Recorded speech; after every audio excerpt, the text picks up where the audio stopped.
Good evening, ladies and gentlemen, and welcome here as Season 3 of the Dark Horse IndyCar Series rolls on. We are closing in on the season finale, and we make our final stop at a road course this season, race number 15 on the year at Silverstone. I'm Seth Cole, alongside of Matthew Rodriguez. And Matt, Howdy. we ended up having our last road course stop at Watkins Glen, where I said more than likely the track that every driver in the field be most familiar with. Even if you tested this week, I think it's safe to say here today at Silverstone is where drivers are going to be going in with the less amount of laps logged. I mean, yeah, look, 18 turns, and that's kind of tough for someone. I'll openly state this as being an American who typically only runs on, American tracks, Watkins Glen, Sonoma, the tracks. It's hard going overseas to a track where you may have only seen it in TV, but you never wanted to run it in real life. Unfortunately, this is a kind of reality for some of these drivers where you're really going to see who's put in the hours this week, who at least knows and memorizes this track, because if you miss the breaking point, it is going to be costly here. The last road courses we've been at this season, Road America, as mentioned, Watkins Glen, Circuit of the Americas. It's really been the same three guys up there inside of the podium every single time. Not always in the same order, but Alex Van de Sant, Robert Mileska III, and Matt Wagner. Do we see the same thing here today, or is there anybody that's kind of piqued your interest as a possible sleeper that might be able to get it done here today at Silverstone? Man, I think I mentioned him almost every week, but I've got two guys in mind. I've got Eric Schaus. I mean, we saw how close he came at Watkins Glen. It was really just a miscalculation on his pit stop. Got a little bit too competitive, overshot it, and that pretty much shot him in the foot for the rest of the race. Another guy, but I talk about every week, and I hope he finishes this week, has to be Gale Brooks. I mean, he cannot catch a break. I don't foresee him being in that top 5 run, the battle for the win, but I really just hope he has a clean race, puts together a good top 10. It was funny because I ended up seeing pre-race Gale Brooks saying, I've got the track, I'm getting onto the course, and I don't know where I'm going. So obviously having to be a quick learner here today, and I'm sure that might be the case for a number of the drivers in this one tonight. 35 laps of racing, as it's been all season long, road course yellow. So there may be a local caution in one section of the track, but more than likely we're not going to see a full course yellows, which means, much like it's been at a lot of other road courses, it's really going to come down to when these drivers decide to make that green flag pit stop, and really just how good or how bad the tire wear really is on whether or not coming to pit road one lap earlier than your competition is really going to gain you that track position. More or less, this race is going to be more of kind of maintaining your strategy, racing yourself. You're not racing the track. You're not racing the competitors. If you've got one solid strategy, but you know is going to work, as long as you keep running your own race, you'll be fine. But hey, I mean, get someone who comes up next to you and starts racing you a little bit. Just don't throw away your strategy. Keep on track. That's going to be the main key. Well, the last time we were at a road course, Alexander Van de Sant went to victory lane, and tonight at Silverstone, he's going to capture his second pole on the season. He's going to be starting alongside of Robert Mileska III, who of course is trying to chase a series-leading 10th trip to victory lane, found his 9th win last week when we were at Homestead Miami Speedway. Back in row 2 is where you're going to find Eric Schaus, who you mentioned has been really good at the road course as well. Almost pulled off that victory at Watkins Glen, if not for some fuel miscalculations. Jim Herrick going to line up in the 4th position, so be interesting to see how he does there. Kobe Moore and Nick DeGroot, the defending champion, going to make up row 3. How about DeGroot? That's a driver that you didn't really mention there when I asked about dark horse drivers. We know he's good at the road courses, but so far this season, the numbers just haven't been there to kind of put him in the category of a race win contender. True, and to be honest, he hasn't had the best of starts at road courses, and that's really what shot him in the foot. So much about these road courses are about track position and where you're starting. So, I mean, the group was, I believe, back at Watkins Glen, he started outside the top 10 and had to fight his way back in. But by the time he fought his way back in, he had a nice few bumps and bruises on that car. So it's a thing of, now that he's somewhere near the top 5, I can easily see him being within a threat. But at least how his current performances at these road courses have been this season, I'm not too sure. With only speedways to finish out the year after tonight's event, it'll be the final opportunity for drivers as well to utilize push-to-pass. They'll have 10 push-to-passes at the start of this race. It'll be interesting to see where they decide to use them and how early they decide to use them. Let's talk a little bit about Silverstone here. They're running the 18-corner nearly 6-kilometer length track that the British Grand Prix would be running at here, that being equal to just about maybe a little over 3.5 miles in length. Matt, I'm going into this completely blind, as I said, never broadcasted a race at Silverstone, not really sure about how this track works. You've run some laps here, so what are some of the trouble spots that these drivers have to worry about today? I mean, I don't know if I'd exactly say I ran at Silverstone. I've definitely crashed at Silverstone. But definitely some of the trouble spots has to be some of these flat corners here as there's a wreck on the front straightaway. Immediately they're wrecking. That, I believe, might have been Jeff Hysong in the 18 that looped it around. Todd Schneider also facing the wrong way there on the front straightaway, and I think that's Covey Moore that's leaving the scene of the accident as well. So at least 2, 3, maybe 4 drivers involved there in an incident at the very drop of the green flag, but no full course yellow as Alex van de Sant pulls away from Robert Maleska III.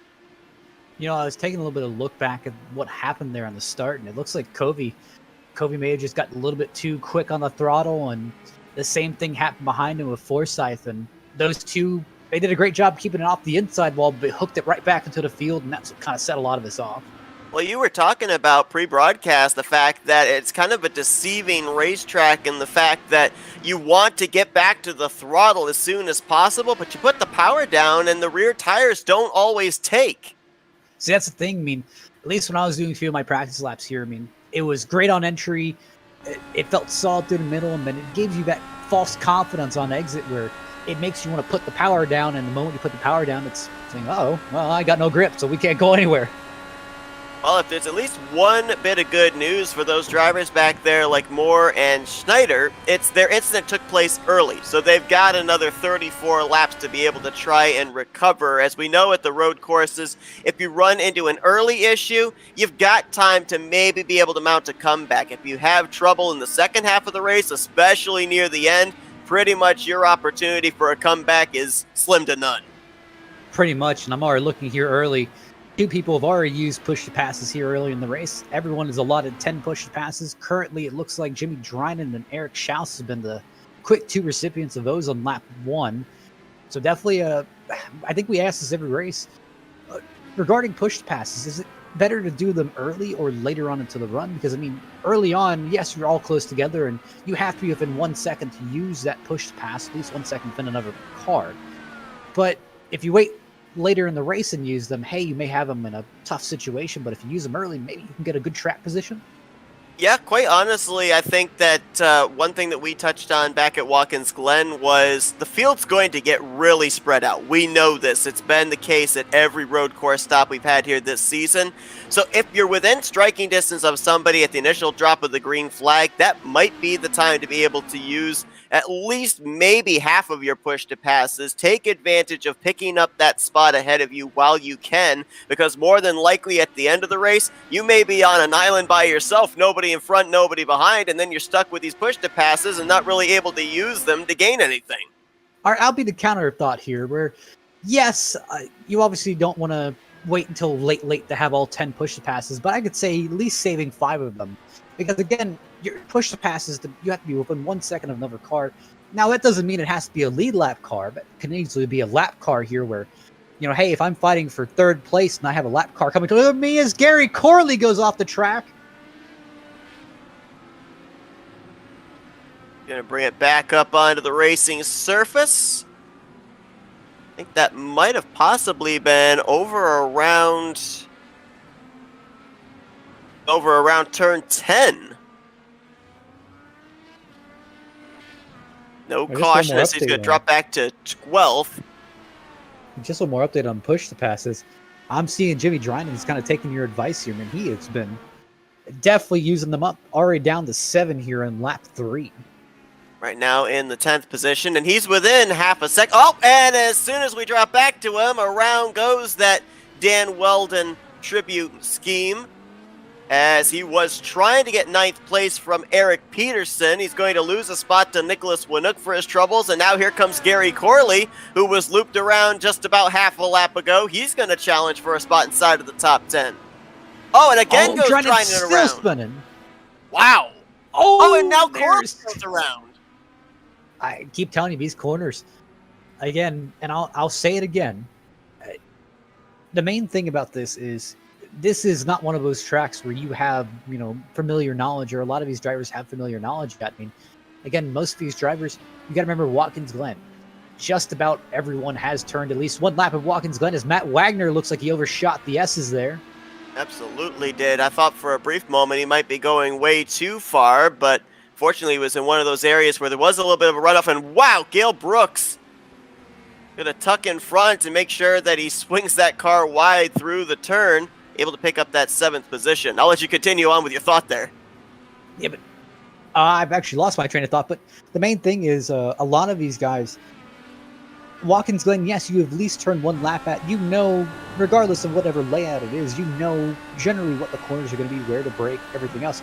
Now with Silverstone, these are very popular. This track is very popular for the F1 crowd, for the GT or Grand Touring crowd, those kind of cars.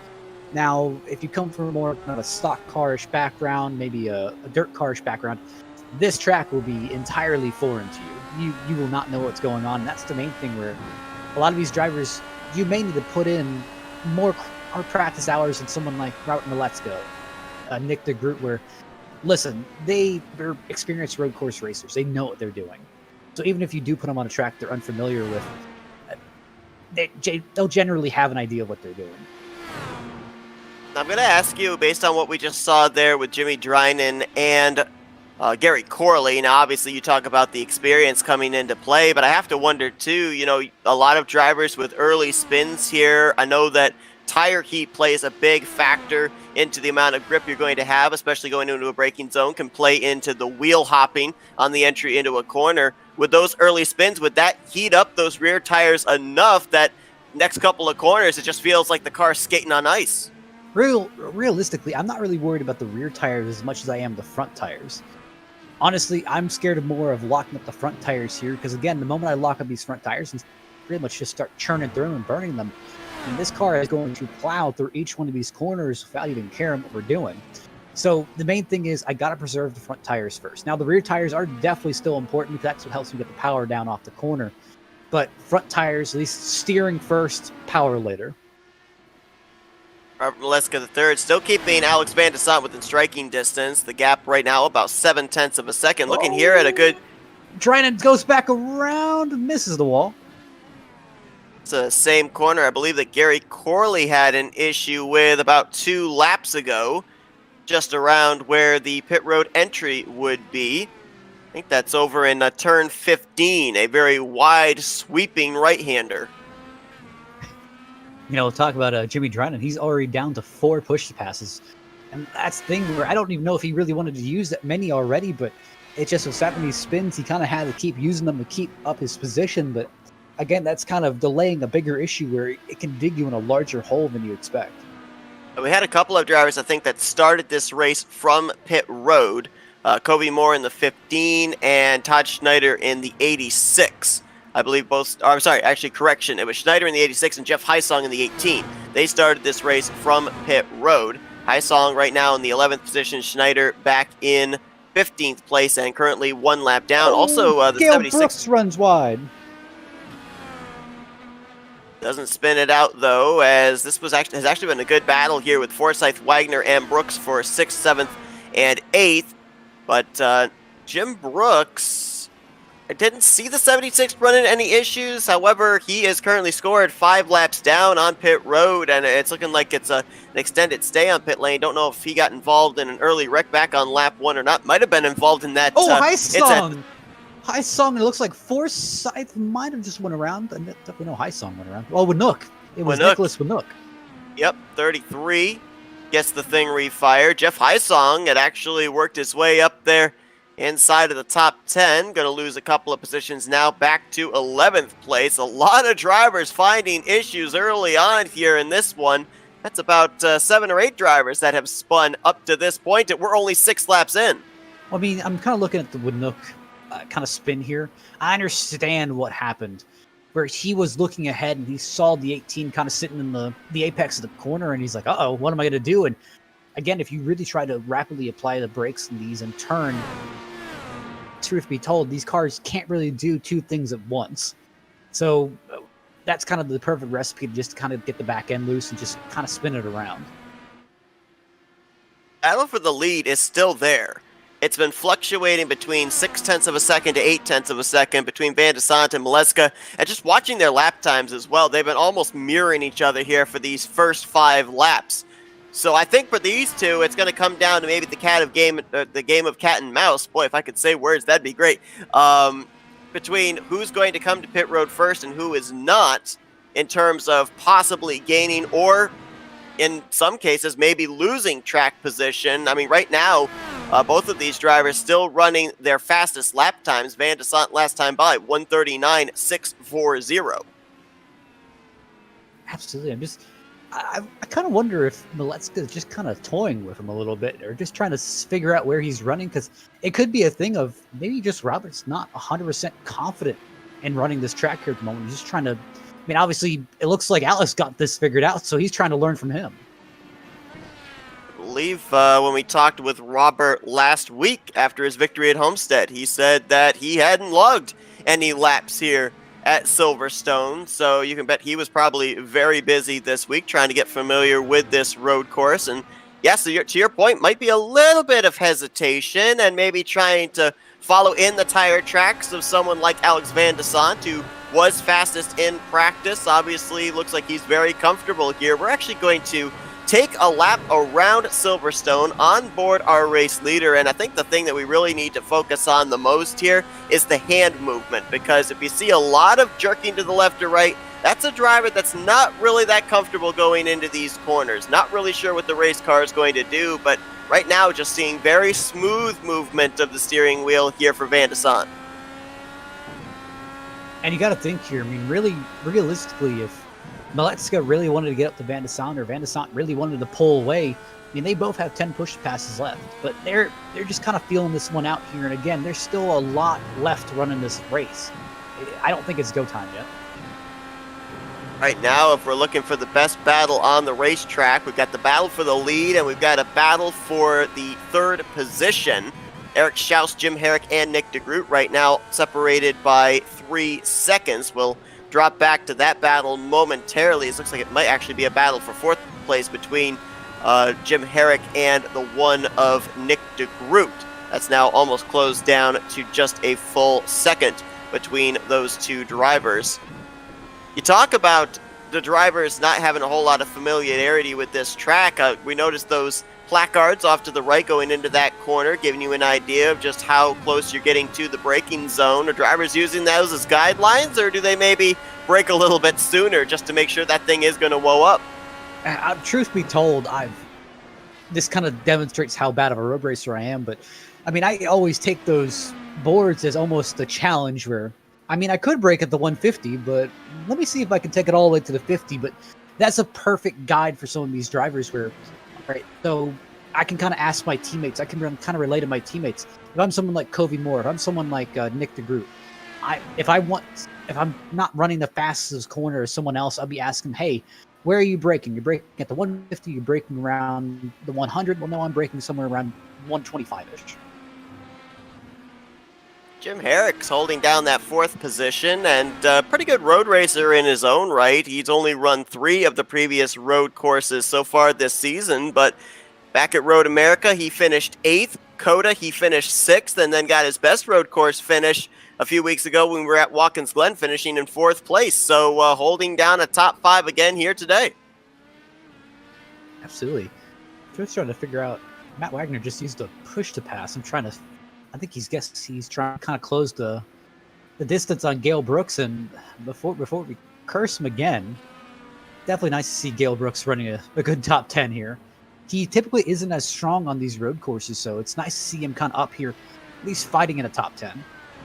And right in the middle of a bunch of the guys we've talked about, how about 6th place running Craig Forsyth? Of course, we are About 3 weeks removed from when these drivers will cap off the season with the Indianapolis 500. Forsythe, the defending winner of that race, and obviously would love to be a back-to-back Indy 500 champion, but I'm certain that he also would like to be heading into that race as a former winner this season, still searching for his first trip to victory lane here in Season 3.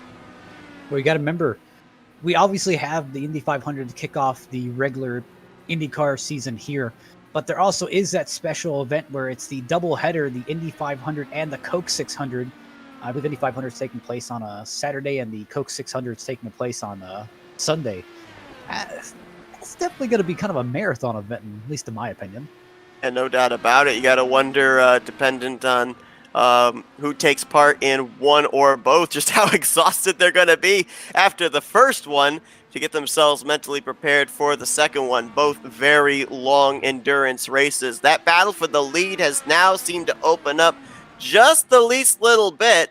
That last time by about a tenth quicker was Alex Van de Sant. He now has about 1.3 seconds back to Robert Maleska III. So 35 laps here. A lot of our road courses this season have been 35 laps in length. Road America was 35 laps. COTA was 35 laps. And it kind of seemed like basically it was a one-stop race for everybody, and they would split it right in half, come to pit road somewhere in the lap 17 to 19 vicinity. And see, you always kind of have that options, but everyone's going with the same option that you just kind of mentioned. The other two options are really about running the race backwards, about saying, all right, well, let me go ahead and I can either do my short pit now, and I can go ahead and go on that long stint, or I can reverse it around and say, all right, let me go ahead and go on my long stint now, or let me just take one final pit stop, maybe 5 laps left to go, or however many laps left to go, and continue on with the race. Or just like you said, hey, we're just going to hit it right dead in the middle and kind of run with the same fresh tires that they have. Well, right now, if we're going based off of the leaders, 10 laps into this race, and your top two just ran laps that were about 0.4 of a second slower than their fastest laps. And I'm not necessarily certain, just based off of that, if there is a super huge amount of tire fall off, which would play into either one of these two drivers trying to leapfrog the other with coming to pit road maybe a lap sooner. I mean, I can think it's easy, and I try to see who's off the track there. It looks like Jimmy Drynan again. But realistically, Maleska and Van de Sant, they're extremely good road racers. They know what they're doing. And it's a thing of, hey, we're not going to go necessarily go out and beat up their tires. Obviously, I think this race is really going to be decided off of pit strategy. And then, hey, whoever's kind of losing out on the losing end of pit strategy, that's when we're really going to see pushed passes being used. That's when we're going to see them start to go a little bit harder pushing the issue. We are closing in on a third of the way through this race. Pit stops may be looming somewhere in the next 7 to 8 laps.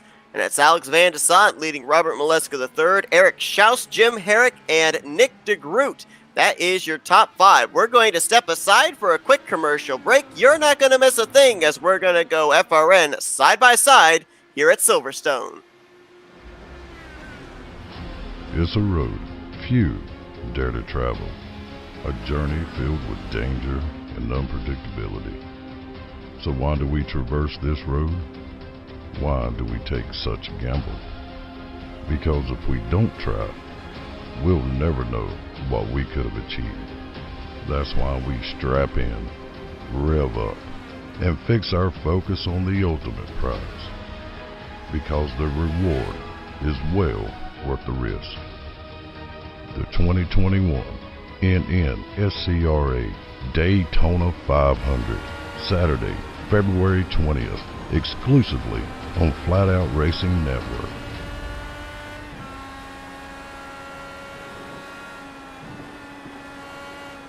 ETE Reman is the world's best remanufacturer of transmissions for import and domestic cars and trucks.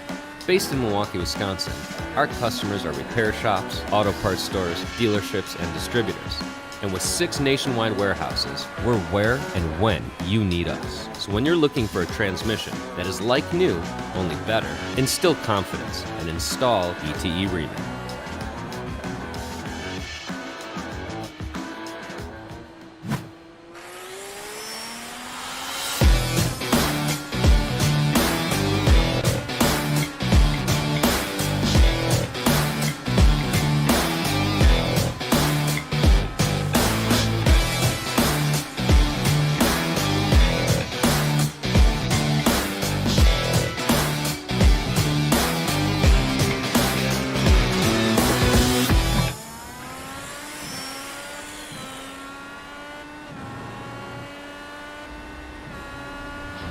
It's a road few dare to travel, a journey filled with danger and unpredictability. So why do we traverse this road? Why do we take such a gamble? Because if we don't try, we'll never know what we could have achieved. That's why we strap in, rev up, and fix our focus on the ultimate prize. Because the reward is well worth the risk. You saw it live, the 317 of Alex Van de Sant coming to pit road, nearing the conclusion of lap 12. Seems a little bit early for him to be hitting pit lane. You gotta wonder what the strategy is here, Matt. Realistically, I'm kind of wondering if he's running the race backwards a little bit and thinking, hey, let me go ahead and just take my short run now, and then go ahead and get fresh tires, load it full of fuel, and see if we can make it all the way to the end. However, it could be a thing of maybe they just don't have enough fuel to make it in one stop. Maybe it's a two-stop race. Jimmy Drynan is in. He was already put a lap down. Craig Forsyth comes down this time. Gail Brooks in the 71 has also hit pit lane. So it's not just one driver going with this strategy. A few drivers on the lead lap and up inside the top 10 adopting the same strategy. I mean, you know the game, Seth. Definitely follow the leader, and that's the most important thing now. Miletska is kind of that odd man out. So you're going to be wondering, again, is the undercut really going to help, my apologies, Van de Sant, kind of keep his lead or maybe extend his lead? And again, is staying out longer really going to cost Miletska that much? Well, with coming to pit road, Robert Mileska III going to be out in front for the first time today. First 12 laps were led by our pole sitter Alex Van de Sant. Eric Schaus now inherits second, Jim Herrick third, and Nick DeGroot up to fourth. Just to give you an idea of the pace that oh, this is not good for Mileska. Is coming down here to pit road. He had to whoop a little bit more for Gary Corley, who was just ahead of him coming onto pit lane. So you got to wonder if that might lose the 91 a little bit of time. Easily, because I'd say Miletska could probably push it a little bit further in. I believe he could push it all the way up into that white line that kind of past the cones. So he didn't have to slam on the brakes that quickly. Obviously, with Corley going a little bit slow, he had to blow up. Snail's pace of 35 miles per hour down pit road. Eric Schaus looks like he will be staying out, so he will be inheriting the lead. But again, what I was going to say, just to show that the pace that Van de Sant and Mileska III put on early on in this race, Van de Sant, but all those other drivers stayed out, he still came out in the top 5 in 5th position, and right now he's scored in the 2nd position. So it just shows the blistering lap times the 317 and the 91 put on in the first 10 laps. And that's the thing of they were able to be so consistent, but it definitely shows, hey, there is fall off. So Mileska III, Jim Herrick, and Nick DeGroot were down that time. Matt Wagner in the 99 has also hit pit road, and just now hitting pit road entry, the 36 of Eric Peterson, which means we would be waiting on 3 drivers to come down pit road that are still on the lead lap to complete this cycle. Eric Schaus, Covey Moore, and Jeff Hysong, the last that need to come on to the pit road. And you know, this is where we're going to have to kind of wait and see. As you mentioned, drivers might be kind of looking at this race from back to front, but you know, let's speculate that maybe 12 to 14 laps is the furthest these drivers can make it. If that's the case, then they've still got one more trip to pit road here in their future. That's the thing. It's really kind of going to be that if they have to come down one more time, it's the guessing game of, all right, do I come down as soon as I think I can make it, put on fresh tires and kind of use that fresh tire advantage and run all the way out of my stint? Or do I just kind of run it until I feel that I'm losing time by staying out, coming in, throwing on new tires and just enough gas so you carry a lighter fuel load but fresher tires? It is the 2nd longest road course race of the season, equaling about 126 miles in length. The longest we ran this year was at Road America, which was a tick over 140 miles in length. And Road America, to my knowledge, was just a one-stop race. So we'll have to wait and see if that'll be the case here, as there's going to still be 20 laps to go when Van de Sant comes around and hits the start-finish line, inheriting the lead back after Eric Schaus came onto pit road. The gap before the pit stops began was only about 1.3 seconds from Van de Sant back to Robert Maleska III. It is now almost 3.5 seconds. And remember, the 317 came to pit road 1 lap sooner than the 91 did. So, was this a case of the ability of leapfrogging and having the fresh tires, or do we translate that all the way back to what we were talking about, the very slow entry to pit road Robert Maleska III had when he came up on the lap machine of Gary Corley? I'm going to say it's an accumulation of everything, which obviously, hey, Van de Sant got the jump on Maleska here because he identified, hey, I'm being ran down by Robert. I need to make a change. So he hit pit road first, kind of set that precedent, got that undercut going. Once he got the undercut, he was able to just drive all the way to the line at his pace. He was the only guy on pit road. He just had to focus on hitting his marks. He was good to go. I mean, we can even see it in his pit lane and his box time. He got out about a good almost a second earlier than what Maleska was able to do on pit lane and box. But you got to remember, when Maleska was coming in on pit lane, he did have to slow it up for Corley. He wasn't able to run it that far in. And you got to think, hey, when you're following someone on a pit lane, it kind of throws you off a little bit because you're wondering, hey, where is his pit stall? Where is he pitting? And easily can kind of block the view of your pit stall, maybe makes you slow up, pull out of the way so you don't hit him. It's those little things that cost you seconds here and there, but it just penalizes you so great on pit.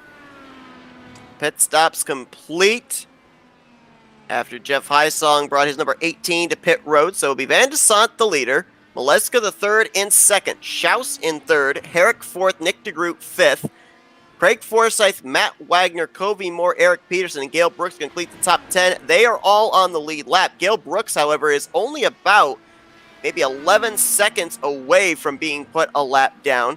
Jeff Hysong is a lap down in 11th. Gary Corley also off the lead lap.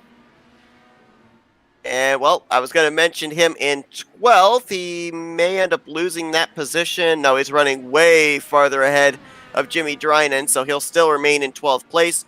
Drynan right now, 13th. Todd Schneider in 14th. All those drivers are -1. 2 drivers still sit on pit road. Nicholas Winook has been on pit lane for about 16 minutes so far. He is 10 laps down to the leader in 15th. Jim Brooks came to pit road back on the completion of lap 1, has not left his stall since. Right now, he is scored last car in 16th position. And there you saw on that straightaway shot with Van de Sant coming off the final corner, just up ahead. Not only is he close to catching up to Gale Brooks, but it looked like there was another lap machine there. Might have been the 86 of Todd Schneider in the vicinity. Realistically, I'm looking here at biggest losers and biggest. Oh, Todd Schneider just went around the corner. Oh, right in front of the leader. Whoa! I was going back over with kind of biggest movers and biggest losers. Todd Schneider had to be one of the biggest losers in this race. Already lost 4 positions from his starting spot in 10th. And, I mean, pretty much when it rains, it pours.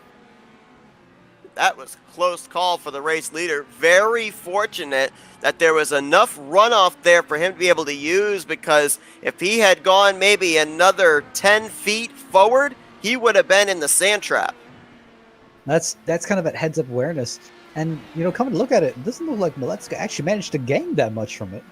No, you're right. The gap only closed up to maybe 3 seconds, so he gained about, I don't know, 4/10, half a second in that incident. So for Van de Sant, while it obviously wasn't the way he wanted to go through that corner, he still made it work. To be honest, the biggest thing that do to Alex is kind of throw him off his line, throw him off his game a little bit, where, hey, past 10 laps I've been running just flat out, not worrying about anyone else in my way. But obviously, you have kind of that one incident that throws you off your lane, maybe throws you off your game a little bit, and it kind of gets you out of that rhythm where, hey, you're spending the last 10 laps in autopilot, and now you're kind of hyper aware of everything, trying to see if there's going to be another car spinning in your path. So it definitely was one of those mind games that plays with you. You talked about it, Matt, earlier on about saving those push-to-passes to maybe use with a slower or lap machine.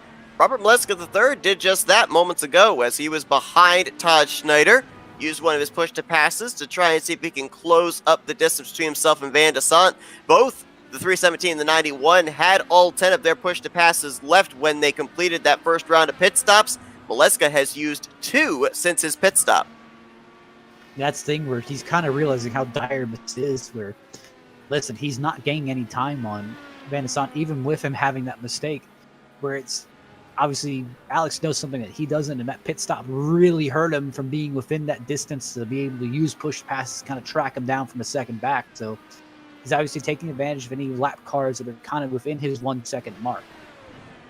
Talked about the fact that with us more than likely not having a full course yellow here this evening at all, that it was really going to get spread out, especially when we hit the green flag pit stops. Right now, our closest battle on track is over 1.5 seconds between Eric Schaus in third and Jim Herrick in fourth. Right now, 1.8 seconds between those two drivers. So now it basically comes down to, rather than driver versus driver, it comes down to driver versus car versus track. That's the thing where, realistically, for Van de Sant right now, he is his own worst enemy. Honestly, if he starts kind of trying to push a little bit too hard, or he just kind of loses focus, he can easily miss a braking zone. Again, the car will step out on you if you're not prepared, or if you overrun the track limits. I mean, again, you can kind of hit these rumble strips a little bit, but that grass is slick. You will easily send that car right around. Just taking a look real quickly here at the point standings coming into tonight. Some notable names that are not in the field here this evening. Charles Teed, our winner from Iowa, 4th in points.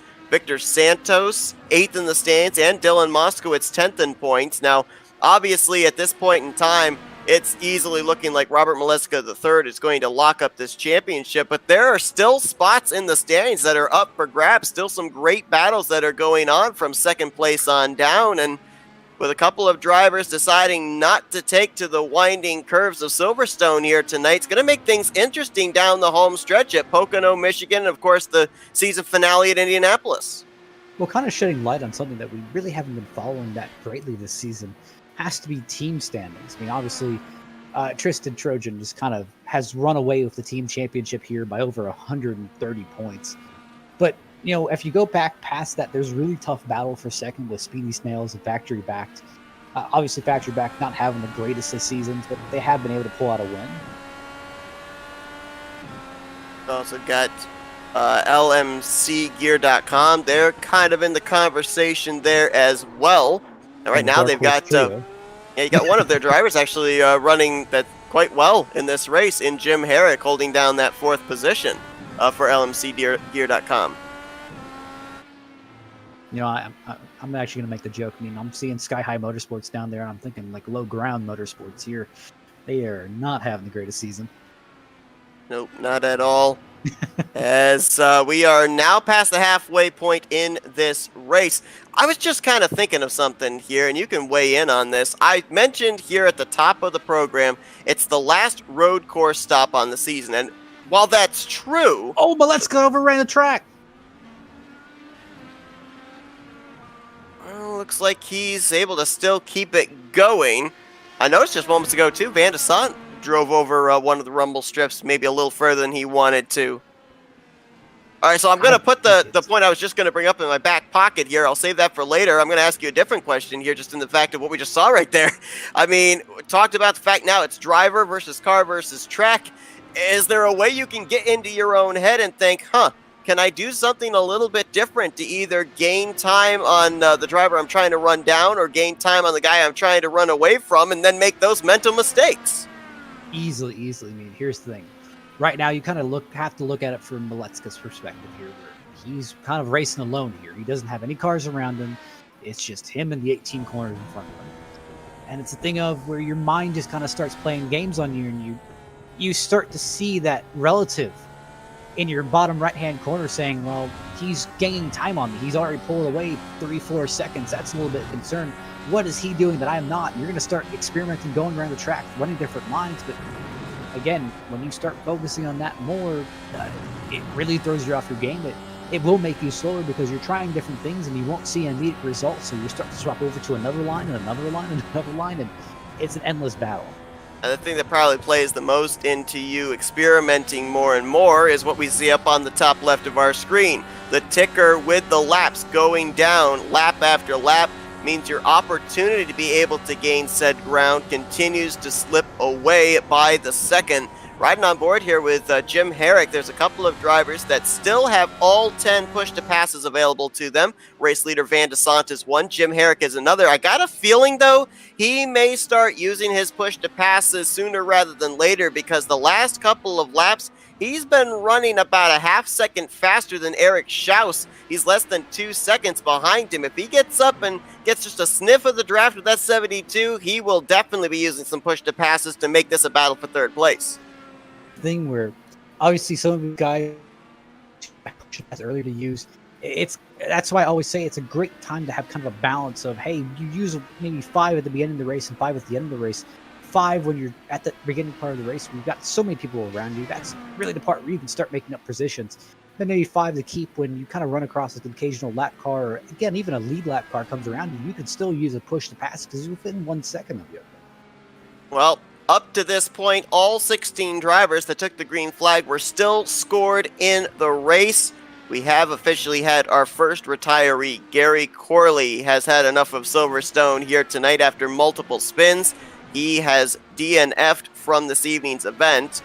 Looks like he will drop more than likely to 14th place in tonight's finishing results. That's the thing, and I kind of want to take this moment to kind of mention about next season's schedule, and it's definitely a little bit of a saddening point. It looks like someone actually overran the track up there. I'm trying to figure out who that is. To be honest, it may have been. Actually, I don't know who that was. It's kind of a tanned car. Oh, looks like Eric Peterson just went off the track. He just spun around. Looks to get the car refired. Got an oncoming driver there. And looks like that driver will get around. Yes, it was. You're right. That was the leader, Van de Sant. My goodness, you'd think at a road course the race leader would be safe. That's the second time he's had a driver either spin out or come back on the track right in front of him in the last 10 laps. I mean, it just kind of goes to show that you can't really go to sleep at these tracks. I mean, you can't just put it on cruise control and just kind of rest back. Because again, right now, Van de Sant's not really going all out, but you can easily tell that he's just not kind of laying back and putting it on cruise control because, again, you can't get comfortable where, listen, you can have a bad pit stop, you can overrun your box, you can speed on pit road, and that can easily kind of throw your day away. Just saw Jeff Heisong also have an issue there, spin his race car around. Gets the thing refired and drives away. Todd Schneider in the 86 just came to pit road. And he was on pit lane the same lap as Alex Van de Sant was when Van de Sant made his first pit stop. I don't know if this was a regularly scheduled stop for the 86 or not. If it was, then that says to me that none of these drivers can make it the rest of the way, that they are going to have to pit at least one more time. I think I want to see a little more evidence before I say that. I mean, here's the thing. If I start spinning around that much, I think I want a new set of tires too. All right, so I'm going to take this opportunity to quickly go back to the question I was going to ask before we end up seeing our 2 race leaders have those little bit of miscues. As I mentioned, this is going to be the final road course configured track these drivers will be at this season. But we're going next week to Pocono. And even NASCAR drivers have said, it drives a lot like approaching the corners is a lot like driving a road course. We've seen a lot of drivers that are good at the NASCAR circuit road courses do well there. Is this an opportunity, you think, for guys like Van de Sant, Maleska III, Schaus, Herrick, Wagner, guys that are really good at the road courses to maybe be able to eye Pocono as an opportunity to be able to pick up a speedway win, but be able to put their road course expertise to the test as well? I mean, to be perfectly honest, I'm looking at Pocono and I'm kind of thinking some unusual names. I'm thinking Eric Schaus. I mean, again, he hasn't had a win, but he's been good at ovals. He's been good at road courses. That's really a great place to kind of smash them together. Now, in the IndyCar's Pocono is more or less kind of a weird super speedway of sorts where turn 2, you can't really go dual wide and kind of have that nice runoff space that you expect. And turn 3 is definitely kind of a slower corner, but turn 1 is what everyone's kind of focusing on, how fast you can kind of sling it in there. Kobe Moore is another kind of a name that comes to mind. He really had been in a hot streak before this week. We kind of expected him to kind of have a little bit of a drop off because his prior road course experiences, but definitely he's another name that kind of pops up who's been kind of riding a hot streak that could perform well at Pocono.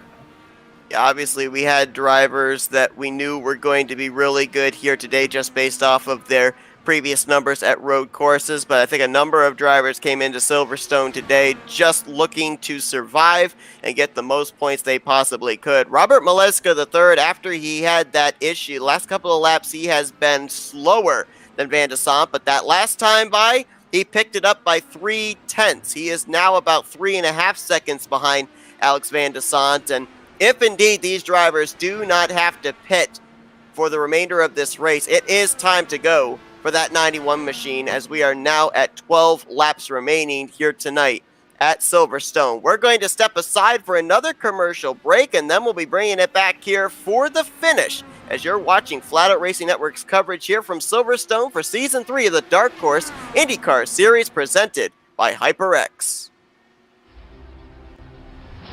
It's a road few dare to travel, a journey filled with danger and unpredictability. So why do we traverse this road? Why do we take such a gamble? Because if we don't try, we'll never know what we could have achieved. That's why we strap in, rev up, and fix our focus on the ultimate prize. Because the reward is well worth the risk. The 2021 NNSCRA Daytona 500, Saturday, February 20th, exclusively on Flat Out Racing Network.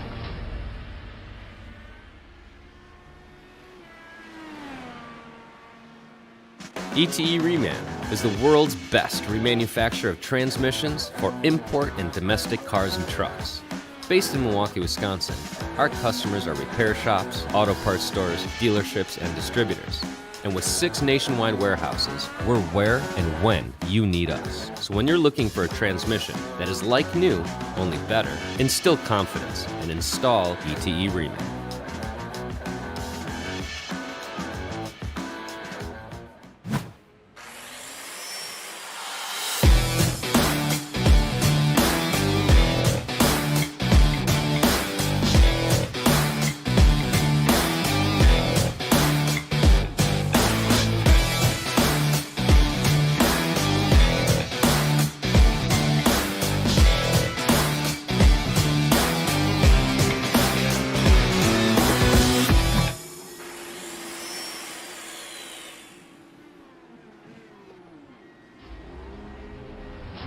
It's a road few dare to travel, a journey filled with danger and unpredictability.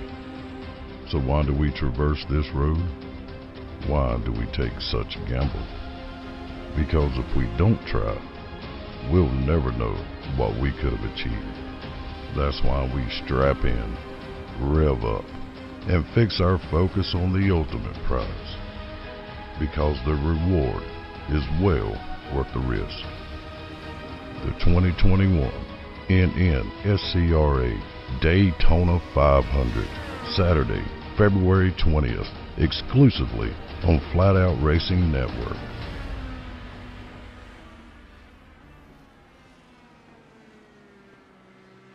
ETE Reman is the world's best remanufacturer of transmissions for import and domestic cars and trucks. Based in Milwaukee, Wisconsin, our customers are repair shops, auto parts stores, dealerships, and distributors. And with 6 nationwide warehouses, we're where and when you need us. So when you're looking for a transmission that is like new, only better, instill confidence and install ETE Reman.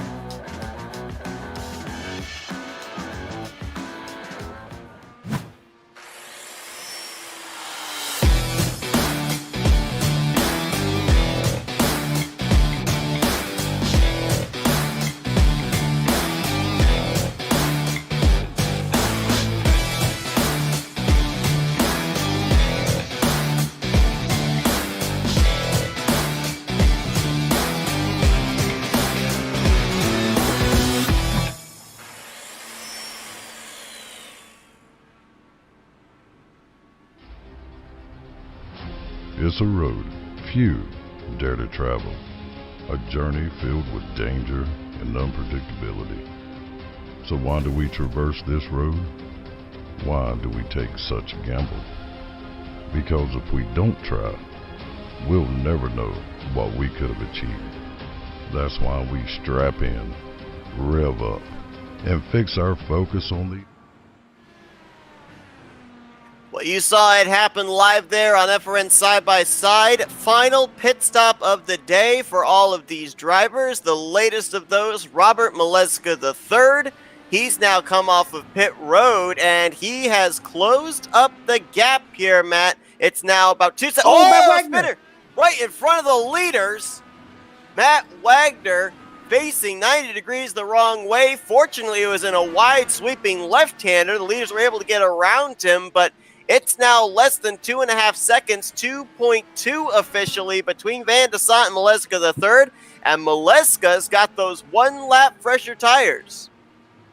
That's the thing. We were kind of talking about that under the commercial break of, what could Maleska do to kind of close the distance up? And we were kind of saying, like, man, it would take a miracle for Maleska to kind of gain back up a lot of the seconds that he had. But, he beat him on pit lane time and box time. Obviously, staying out a few extra laps may have let him take a little bit less fuel. May have took maybe 2 tires. I don't know. Yeah, beat him so well on pit lane time. You actually were questioning before we came back on whether or not he might have gotten a speeding penalty that he came in so hot. But apparently, he is good to go and trying to see if he can reel in the 317. For Van de Sant, he's looking for his second win on the season.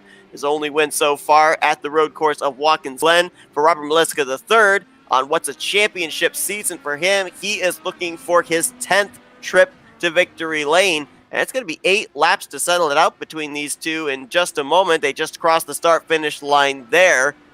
The gap, 2.6 seconds between those two, as a couple of other drivers just hitting pit lane to finish out their cycle of pit stops. Actually, I believe... whoa! Todd Schneider kind Contact of there. ran a little bit. That was almost a wreck. Was that Schneider? I think that, Yeah, that was Todd almost got Schneider. into him. Yeah, Yikes. definitely kind of. And that's the biggest thing here. Some of these lap cars, the leader is just kind of. I know he's not actually saying it, but he's just kind of screaming in his head like, "And be predictable. I just need a solid lane around you." And I can kind of see where that complaint comes from Schneider. I mean, obviously he picked the lane. Oh, Van de Sant span around. Oh boy, that just lost him the lead. Maleska's going to go around him. I'm having flashbacks of Coda here, Matt, when Van de Sant was leading in that race and looped it around off the final corner with less than 10 to go. But what did we talk about? Racing yourself. And that's the thing where, hey, Van de Sant got scared. I mean, obviously, he saw Maleska there. He was 2 seconds behind him. That's a little bit of a concern. But it's a thing of you're pushing way too hard. Well, he has now dropped back to 5 seconds behind Maleska. Maleska had the advantage on fresher tires, and I just now heard Matt Wagner say over the chat as as Van de Sant passed to go get him, big boy. Well, Van de Sant on our telemetry is ticking away the interval. At time by in just those couple of corners, he gained about 0.4 of a second. And we'll see. I mean, it's 7 laps. Is 7 laps enough time? I think right now for Van de Sant, he's got to put down the best lap times he's put down all day long. He's going to have traffic there to deal with in the form of Todd Schneider. Schneider trying to get out of the way. That's the thing of you kind of caught him in a really bad spot twice. He can see the leader. That much is clear as we saw right there with that camera shot, but can he get to him is the question. I'm watching very interestingly up at our telemetry right now in terms of lap times. He's got fresh tires underneath him. I want to see if maybe Van de Sant, on the mission he's on right now, if maybe he might be his fastest lap of the day. Realistically, Maleska needs to go right after this race, go buy himself a lottery ticket. He just got an amazing gift there. Definitely did, as he has about 5 seconds and 0.3 between himself and the 317. We'll compare lap times this next time around, as it will be 6 to go and Maleska hits the start-finish line. Eric Schaus holding down 3rd, Jim Herrick in 4th, and Nick DeGroot in 5th. That top 5 really has not changed in the last 20-25 laps, with the exception of the lead change we just saw moments ago, with Maleska moving up to first and Van de Sant falling back to second. I mean, it's kind of hard pressed to say, but definitely Van de Sant's been the dominant car of the day. I mean, he has been flawless up until that point. See as they come to the start-finish line this time. Lap time comparison, 1:39.0 for Maleska the third, 1:39.7 for Van de Sant. So he was 7/10 slower than the 91 machine. So he lost a bit of ground that time. It still maintains about 5.2 seconds between himself and Maleska the third. And the thing right now that is not on his side is time and laps. Only 6 more circuits around Silverstone. That's the thing where obviously both these drivers have the clock ticking in their head. Maleska is thinking, man, I cannot afford any of these mistakes that I was having earlier trying to chase down Van de Sant. And Van de Sant's jumping up and down like, man, sure you don't want to get a little bit loose out of these corners?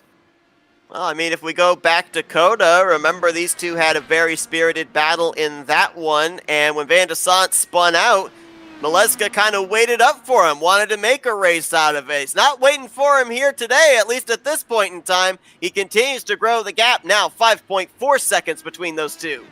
You know, I think the big difference between here and Coda, because that may be on the minds of some of the guys here where, yeah, he did wait up, but the reason he waited up for Coda, because really Van de Sant and Maleska were right next to each other the entire time, and really what kind of got Van de Sant out there was because a lap car kind of came around and forced Van de Sant into a really bad move. Well, not only that, but you mentioned the fact that Silverstone's not going to be on the schedule next season, so it may be the only opportunity for a driver to be able to win here at this road course in the Dark Horse IndyCar Series. And Maleska, who of course is trying to pad up statistics, also wants to add Silverstone winner to those list of accolades.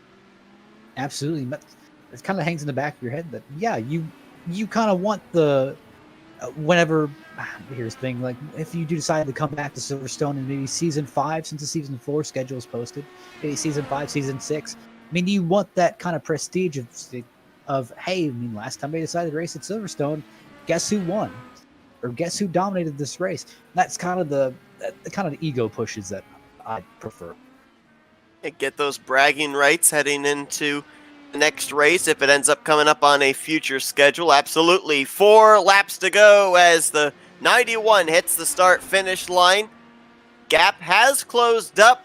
That's going to have to close up by a lot more than it has. You've got currently 5 seconds between Alex Van de Sant, Robert Maleska III. To ask a driver to close up a full second every single lap, that might be asking a little too much. Coming down right now to Robert Maleska III having to make a mistake, and really outside of maybe a couple of corners where he overdrove them, but not to the extent where he would wreck or spin, that 91's pretty much been flawless today.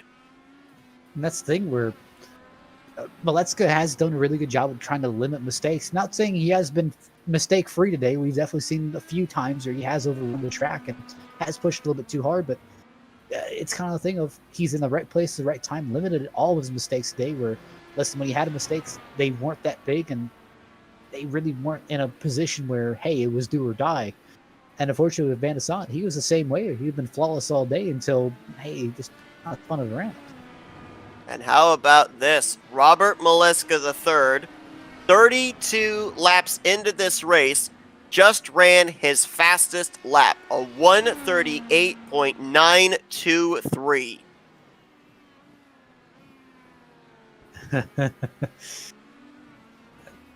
You know, you got to wonder, really, if Robert Maleska can kind of follow this up next season.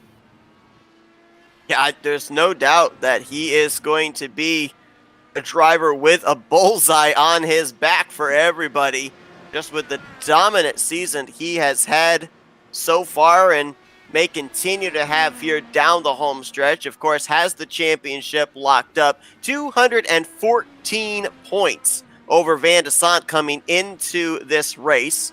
He leads in wins with 9. He's looking for win 10 on the season. 9 poles on the year. 12 top 5s and 13 top 10s. I mean, that is a season that you can hang your hat on. But to your point, a lot of pressure then the following season to see if you can match up to the accolade you had here in season 3. I mean, we definitely kind of seen a resurgence as of late from Nick DeGroot, where it looks like he kind of got his early season jitters kind of sorted out easily. I'm thinking Eric Schaus again, a guy I'm kind of looking at of someone who could really kind of take that next leap this next season with how much consistency he's been having, and easily Alex Van de Sant. I mean, we saw how very much deadly he's been this season, and if not for a few choice moments where he could have gotten a better finish, but just something got a hold of him, he could easily be right up there with the conversation with Maletzka here. I'd also throw Matt Wagner into that conversation also. Started out the season with that victory at Auto Club, and his season has been up and down. If you took some of those races where he found hard luck and, at least put a podium finish in there, I think he'd be a driver that would be up in the conversation as well. I still say the returning point for Wagner had to be Gateway. I mean, it just seemed like something after Gateway, after that pretty much that DNF when he was up in points, just something changed. It looked like something had changed there. A couple other drivers have been consistent as well here during the second half of the season. Jim Herrick has really turned things up, as has Covey Moore. Both of these drivers have been really consistent in the last couple of weeks, both struggling a little bit here today. Nice song. Gets it going again. Last car, 1 lap down in 11th place, but Jim Herrick, he's been very consistent. Right now in the 4th position, looking for another top 5 finish. Covey Moore looks like he will finish 7th place, last car on the lead lap, potentially. I think he might be the driver just up ahead of the race leader here, trying to stay on the lead lap as we're closing in on 2 laps to go. Looks like a little bit of a battle between Nick DeGroot and Craig Forsyth's kind of heating up here. Looks like Forsyth's really trying to push the issue on DeGroot. Managed to lock it up. DeGroot lost it. Yeah, almost looped it around. You saw those rear tires spin, the backhand snap around, and could definitely have been because of the pressure of Craig Forsyth. Might have been looking out the rearview mirrors there, then out the windshield, and Forsyth sneak on by for the 5th position. I'll be perfectly honest. It probably was DeGroot saw that smoke in his rearview mirror, and he was looking there saying, oh my God, he's going to hit me? And kind of gave him a little bit enough of a concern where he got off his line, and that easily kind of let Craig Forsyth just pull right along. So Forsyth now up into the top 5 and trying to open up the gap between himself and Nick DeGroot. Both these drivers in this spirited battle for 5th. Only 1 push to pass left for each one of them. As we are now at 2 laps to go. Just checking in on the gap between Maletzka III and Van de Sant. It is now down to 4.6 seconds. But again, unless the 91 makes a mistake, it's pretty much en route to his 10th victory on the season and the continuation of solidifying the championship here this season. As Eric Schaus, good performance for him here today in the podium position of 3rd. He holds that 6 seconds over Jim Herrick. Wonder if Maletzka wins the rest of the season, we can try and convince HyperX to get him a championship belt. Well, I mean, I wouldn't put it past the possibility of him being able to do that, but then I look at the tracks that we're going to as the white flag's in the air. You got Pocono next week, which I think is going to come down to fuel strategy. You've got Michigan the following week. We saw how crazy the season opening 2-mile track of Auto Club was. And then you've got, of course, the Indianapolis 500 that everybody wants to win. And if last season's 500 was anything to go by, drivers are going to be willing to make the riskiest moves possible. I mean, Forsyth, when he won the Indy 500, he won it because he went 4 wide up the middle down the front straightaway. I mean, you got to think of, hey, maybe I wasn't able to get the championship this season. Maybe I haven't had that great of a season. But the Indy 500 is a pretty prestigious race, and that's a good amount of bragging rights to carry into the next season where you'll get your name mentioned a few times. So a lot of drivers have that circled on their track saying, or circled on their calendar saying, hey, this is somewhere I can win. Oh, absolutely. No doubt about it. And then, of course, as you mentioned as well, they've got the duo, if you will, the Indy 500 as well as the Coke 600. So a bit of a double header there. So 2 events that drivers can have circled on their calendar at the end of the season. But Robert Maletzka III, traversing through the final portions here at Silverstone, debut race on the schedule, and Maleska III with the slip-up of Van de Sant is going to capitalize. He ran second most of the day, but he's going to be in the most important position at the end of the day. Coming down through the final couple of corners, Robert Maleska III is a double-digit winner in the IndyCar Series here at Dark Horse. 10th win on the year. He's going to take the checkered flag here tonight in the final road course stop of the season. And that's a painful way to lose one, but I mean, definitely a good recovery by Van de Sant to come in second. Looks like the group might have something for Forsyth here. He's within striking distance, perhaps, off the final turn. I think he just used his last push to pass, but it's not going to quite be enough. Forsyth's going to get that final top 5 position behind Jim Herrick, Eric Schaus, Van de Sant, and race winner Robert Maleska III. But I'm just going to go out there and give a kudos to every single driver in the field that finished this thing out, because we saw the struggles that drivers had early on, but they stick it out and at least complete all the laps.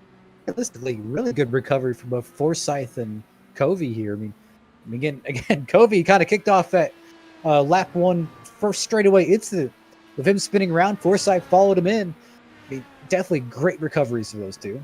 Yeah, didn't even make it 200 feet before meeting up with an incident at the start of this race. So you're absolutely right. Great recovery for them. And it goes back to what I said. Early issues, you can overcome them. Late issues, like we saw happen to Van de Sant, you don't really have enough time to be able to mount a comeback in that situation. So Van de Sant, I believe this is his 3rd runner-up finish at a road course this season as well. The only place that he didn't finish runner-up was, of course, his win back at Watkins Glen. So as Maleska's going to come around and get to burn it down for the 10th time this season, let's take a look here at the full official finishing results from tonight's event. I believe everyone has now crossed the start-finish line to make it official, and a couple of notable drivers that we would have expected up there inside of the top 5. The one that kind of jumps out to me, Matt Wagner. I mean, he was up in the podium back at COTA. He was up in the podium back at Road America. But 8th place here tonight, 1 lap down. It's actually really respectable. Obviously, Gale Brooks. Nice to see him finish without being on a wrecker or a tow truck. Commentator's curse didn't strike him tonight. Other drivers that at least finished out this race: Jeff Hysong, 11th, Jimmy Drine in 12th, Todd Schneider in 13th, Gary Corley DNF'd the race early, finished in 14th. Nicholas Winook and Jim Brooks spent pretty much the entirety of this race, with the exception of maybe the first 4 laps, on pit lane, and will finish in 15th and 16th position, respectively. Only 16 drivers in the field here tonight. Question is now, as we head back to a speedway next week at Pocono, I expect that the car count is probably going to pick up again. We expected that probably not the entire full field was going to show up here tonight with the unknown, so to speak, of Silverstone. But for these drivers that did show up, you got to wonder what their thoughts are about this racetrack, because some of them might have been taking to it for the very first time. I'm going to tell you, I definitely think that Van de Sant may have some very choice words about this racetrack. Well, we'll get to find out just exactly what his opinion of this racetrack is, as we'll be talking with him momentarily. We're going to talk with our top 3 finishers here tonight, and let's kick things off with a driver that struggled the last time out at Watkins Glen after a fuel miscalculation, but here tonight, solid podium finish here at Silverstone. Let's talk with the driver of the 72, Eric Schaus. Eric, it's Matt and Seth up here in the FRM booth. You got us? Hey, Seth, how are you? Doing good, man. I mean, we were talking about the preparedness of drivers coming into Silverstone here tonight. Some drivers may be taking to it for the very first time. How was it for you out there? Because it looked like a lot of drivers, no matter where they were running the field, had something that Silverstone brought to the table they might not have been expecting. Yeah, Silverstone is my first time on the track. Well, not on the track itself, but first time racing it. And I really like this track. I was nowhere near as fast as those guys up front, so I wasn't even going to try. But yeah, a little bit of practice, and I felt like I did all right. somebody, it's always nice to see you finish the road course race. Definitely not out of fuel and not in the wall. Definitely have to say I love that. Yep. But I'm going to turn the attention to next week. Obviously, I personally kind of have you pegged to maybe break through at Pocono. Am I right or am I wrong on that one? I don't want to jinx myself, but I have a little bit of confidence, man. I have had good luck at Pocono before. I'll say that. I tend to run pretty well there, but I'm also against some pretty steep competition, so we'll have to see. Eric, obviously, I'm going to look a little bit further ahead of Pocono. We've got Michigan coming up. Of course, we know what kind of a wild card race it was at the season opener at Auto Club. Michigan, the sister track there. And, Matt was bringing up as well, everybody wants to win that Indianapolis 500 at the end of the season, and you ran really well there in last year's Indy 500. So, going down that home stretch there with these tracks coming up, which one stands out to you that you think is going to be the one that drivers might have to keep their heads on a swivel where everybody's going to be up there with a shot of winning? Well, I think it's Indy. It's anybody's game in Indy. You never know. The wrecks happen at random times and take out a big chunk of the field. So it could be anybody's game there. And hopefully just going to keep it clean on that track. All right, well, Eric, a tremendous run for you here tonight. We didn't really get to highlight you nearly as much as I think we should have with how good you were running, just based on the fact you held down that third position for most of this race. But congratulations on a solid performance here tonight. We're going to give the opportunity now for some thank you sponsors and shout-outs. Yeah, thanks, guys. That was my goal, stay in third, and that's what I did. So I'm happy with that. Thanks to you guys for the broadcast. I always enjoy going back and watching these things. Thanks to my wife, who's usually watching and supporting. Thanks to Dark Horse for putting on the league. Thanks to HyperX for sponsoring. And thanks to my teammates out there that were, it's always fun to run with those guys and have somebody in the Discord to talk with. Well, Eric Schaus going to pick up his 5th top 5 on the season, 3rd place here tonight at Silverstone. Congratulations, Eric, and best of luck to you next week at the Tricky Triangle of Pocono. Thanks. If my calculations are correct, Schaus is going to pick up 2 spots in the standings after tonight, moving from 6th up to 4th, heading into Pocono next week. Let's talk with the driver that led a good portion of this race, but had that one slip-up that might have cost him the race win. Let's talk with 2nd place finisher Alex Van de Sant. Hey Alex, it's Matt and Seth up here in the FRM booth. You got us? I gotcha.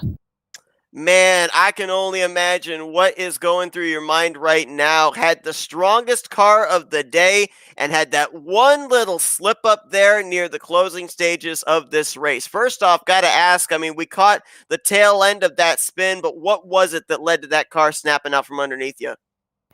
It was just a mistake. I think what contributed to it, I was moving the brake bias forward on the outlaps, and I'd forgotten to move it back for that last stint. So I had a bit more understeer through that corner where it's really important to trail brake and use the brake to rotate the car.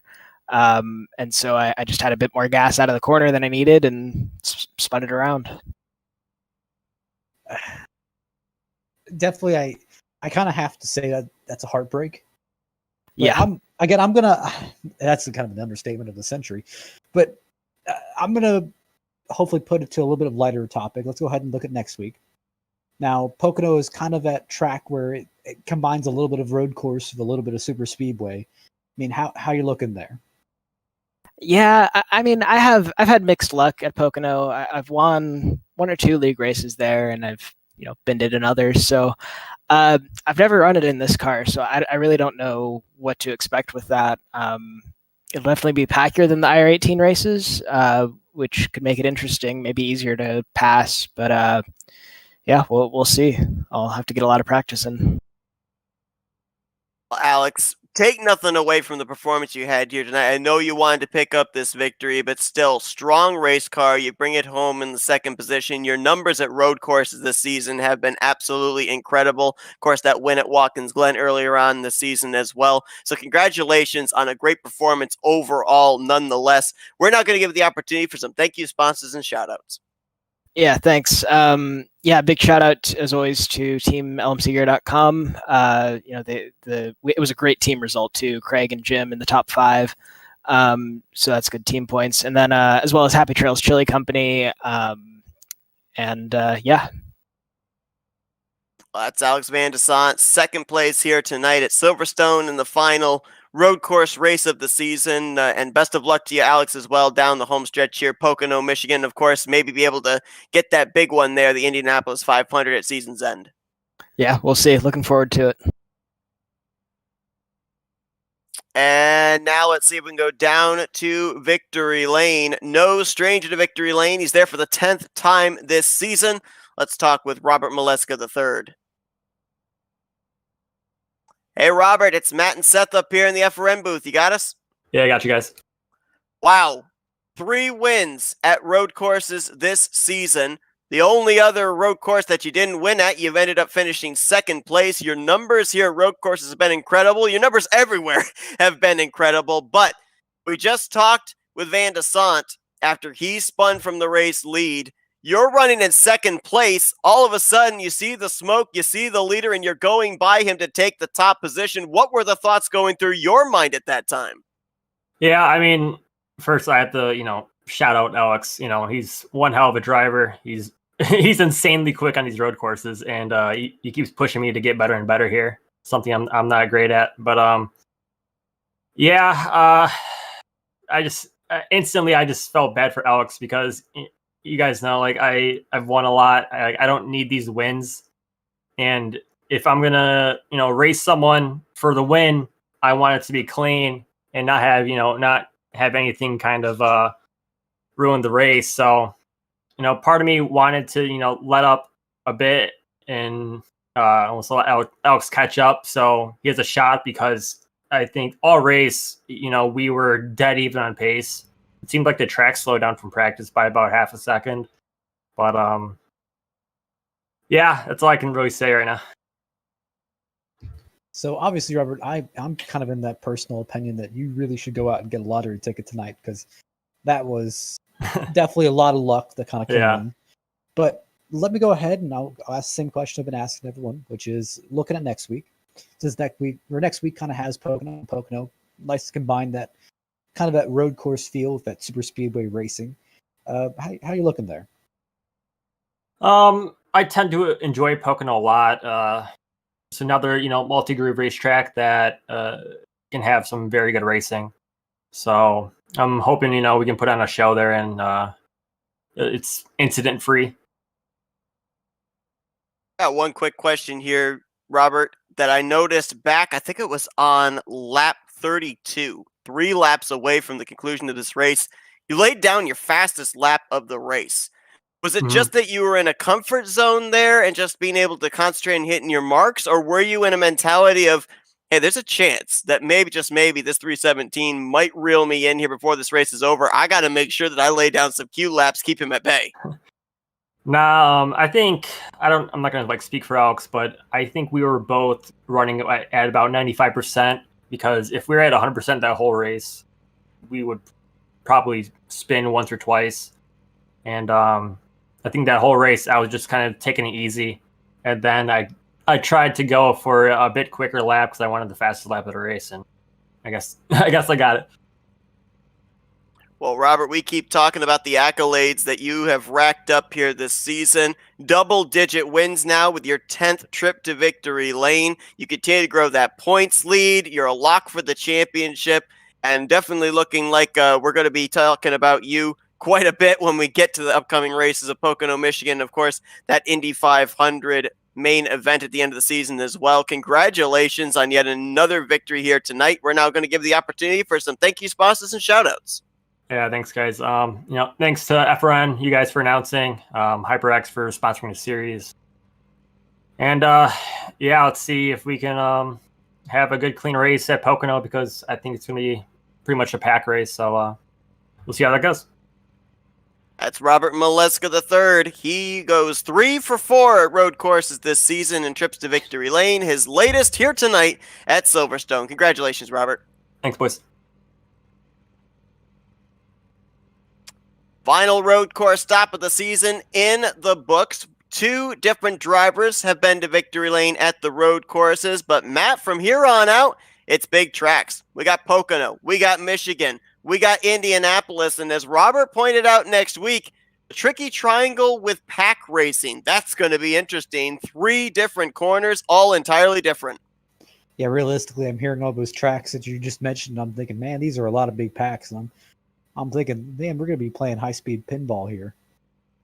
Absolutely. It's going to be interesting to see if maybe, just maybe, some of those drivers that we talked about that are still looking for their first trip to victory lane, but have definitely been up in the conversation, especially at the speedways, if they can maybe be able to get a last-minute trip to victory lane coming down to the very end of this schedule. But it's been a great one here tonight at Silverstone. First time I've ever observed or broadcasted a race from here. It was definitely a unique experience for me. But Matt, appreciate you joining me in the booth tonight. As always, thanks for having me.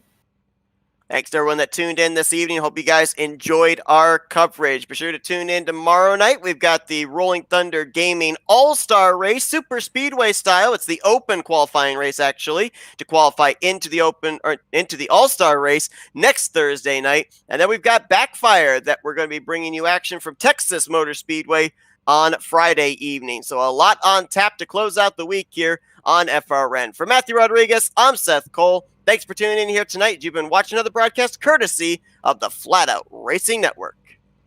This broadcast is the copyrighted work of Flat Out Racing Network and may not be rebroadcast, retranslated, or used in any form without the express written consent of Flat Out Racing Network and iRacing.com Motorsports Simulations. Flat Out Racing Network would like to thank you for your support, and we hope you enjoyed tonight's broadcast.